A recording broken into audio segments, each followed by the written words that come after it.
هذا هو المطبخ الميداني الذي قام بصنعه الطلبة الأحرار. حملة إفطار صائم برعاية تجمع السلام السوري، إشراف فضيلة الشيخ عدنان العرعور. يشرف على التوزيع اتحاد طلبة سوريا الأحرار.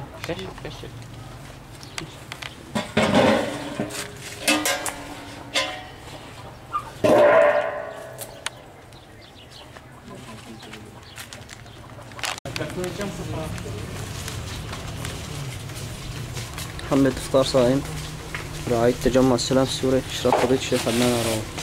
يشرف على التوزيع اتحاد طلبة سوريا الأحرار.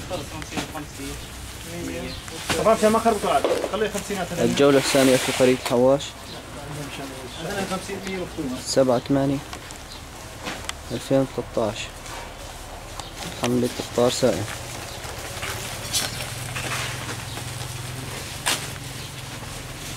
كل واحد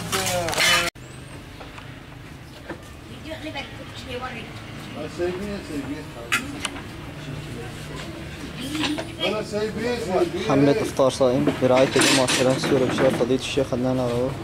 يشرف على التوزيع اتحاد طلبة سوريا الأحرار في سيرغاب. هذه هي الجولة الثانية في قرية حواش والثالثة من التوزيع على المنطقة. 7/8/2013.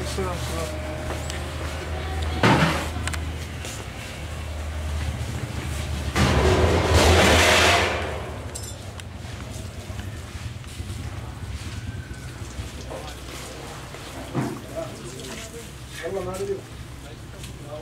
قلت يا احمد تفضل.